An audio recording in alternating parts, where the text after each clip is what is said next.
الله والصلاة والسلام على رسول الله. أما بعد، قال تعالى: اتخذ الله إبراهيم خليلا. وقال النبي صلى الله عليه وسلم: ثلاث من كن فيه وجد حلاوة الإيمان. সম্মানিত শ্রোতাবৃন্দ, আজকে আমি একটি বিষয় নিয়ে আলোচনা করতে চাই, সেটা হলো মুহাব্বা বা ভালোবাসা কী জিনিস। বান্দা এবং তার রবের মধ্যে ভালোবাসা কেমন হওয়া উচিত। আল্লাহ সুবহানাহু ওয়া তাআলা তার বান্দাদেরকে ভালোবাসেন, এ কথা সত্য। যারা মুহসিনিন, ইবাদতে ইহসান করে, আল্লাহর সন্তুষ্টির জন্য ইবাদত করে, আল্লাহ সুবহানাহু ওয়া তাআলা তাদেরকে ভালোবাসেন। যারা তওবা করে তাদেরকেও আল্লাহ সুবহানাহু ওয়া তাআলা ভালোবাসেন। যারা আল্লাহর কাছে ক্ষমা চায় তাদেরকেও আল্লাহ সুবহানাহু ওয়া তাআলা ভালোবাসেন। কিন্তু ভালোবাসার যে চূড়ান্ত পর্যায়, উত্তম পর্যায়, সর্বোত্তম যে ভালোবাসা, সেই ভালোবাসাটাকে বলা হয় আল খুল্লাহ, যেটার ব্যাপারে আল্লাহ রাসূল সাল্লাল্লাহু আলাইহি ওয়াসাল্লাম বলেছেন যে আল্লাহ যদি আমাকে খলিল না বানাতেন তাহলে আমার খলিল হতো আবু বকর রাদিয়াল্লাহু তাআলা। আর এছাড়াও কোরআনের মধ্যে আল্লাহ সুবহানাহু ওয়া তাআলা এই খুল্লার ব্যাপারে বলেছেন যে ইব্রাহিম আলাইহিস সালামকে তিনি খলিল হিসেবে নির্বাচন করেছেন। তো বান্দা, আল্লাহ সুবহানাহু ওয়া তাআলা তার বান্দাদেরকে যেমন ভালোবাসেন, বান্দাদেরও উচিত তার রবকে তেমনই ভালোবাসা। বান্দারা তার রবকে ভালোবাসবে পর্যায় কেমন? বান্দারা তার রবকে ভালোবাসবে কেমনভাবে? ইমাম তাহাবী রাহিমাহুল্লাহ তিনি তার কিতাবের মধ্যে বলেন,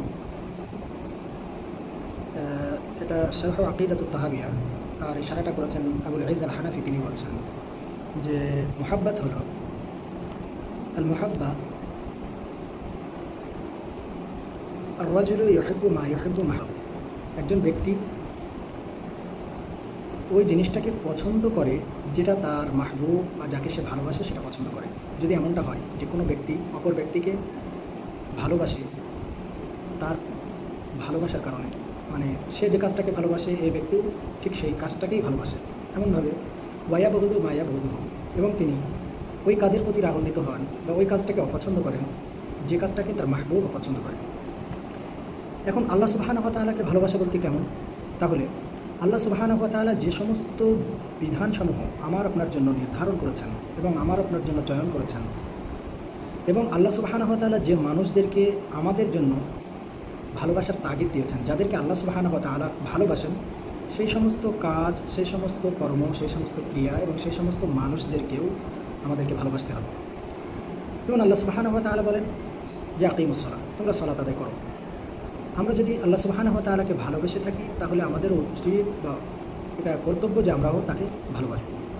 এমনইভাবে আল্লাহ সুবহানাহু ওয়া তাআলা যে সমস্ত মানুষদের উপরে খুশি, যে সমস্ত মানুষদের উপরে রাজি, আমাদেরকেও সেই সমস্ত মানুষদের প্রতি রাজি হতে হবে, তাদের প্রতি খুশি হতে হবে, তাদের জন্য আল্লাহ সুবহানাহু ওয়া তাআলার দরবারেই দোয়া করতে হবে। যেমন আল্লাহ সুবহানাহু ওয়া তাআলা বলেন মুহাম্মাদুর রাসূলুল্লাহ, মুহাম্মদ হলেন আল্লাহর প্রেরিত রাসূল। ওয়াল্লাযীনা মাআহু আশিদ্দাউ আলাল কুফার রুহামাউ বাইনাহুম, তার সঙ্গী সাথী যারা ছিলেন তারা কাফেরদের উপরে অনেক কঠোর ছিলেন, অনেক কঠিন ছিলেন। রুহামাউ বাইনাহুম, তারা পরস্পরে কিন্তু দয়ালু ছিলেন।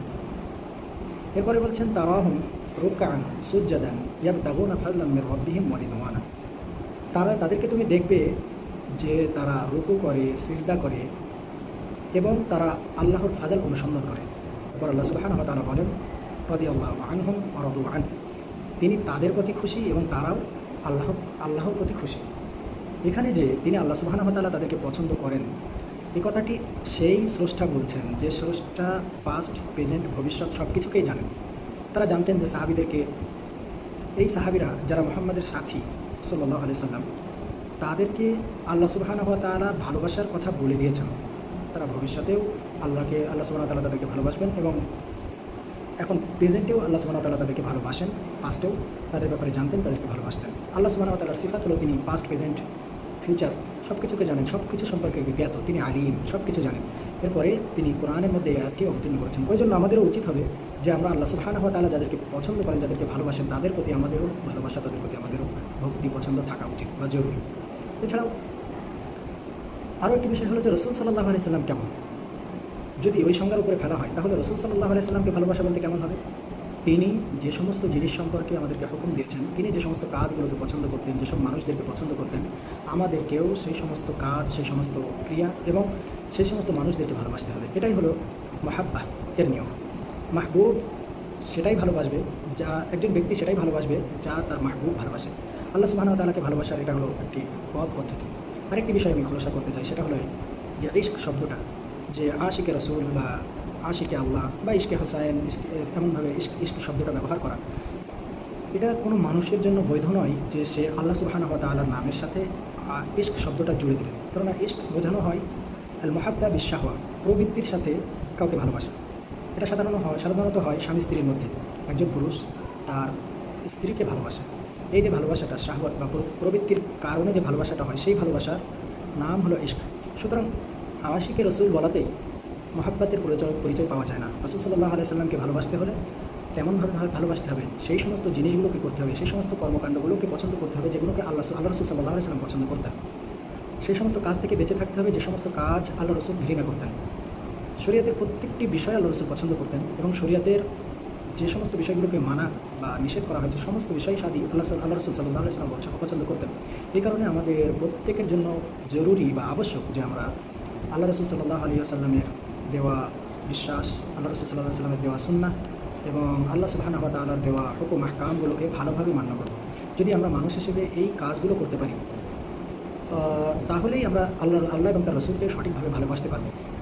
আল্লাহ সুবহানাহু ওয়া তাআলা শিরককে অপছন্দ করেন। আল্লাহ সুবহানাহু ওয়া তাআলা এটা অপছন্দ করেন যে তাকে ব্যতীত অন্য কাউকে ডাকা হোক। আর আমরা যদি তাকে ব্যতীত অন্য কাউকে ডাকি, কারো কাছে দোয়া চাই, যারা দিতে সক্ষম নয়, তাহলে এগুলো সব ওই পর্যায়ে পড়বে যে পর্যায়টা আমি বুঝতে পারছি যে আল্লাহ সুবহানাহু ওয়া তাআলার মাগযুবের মধ্যে পড়বেন।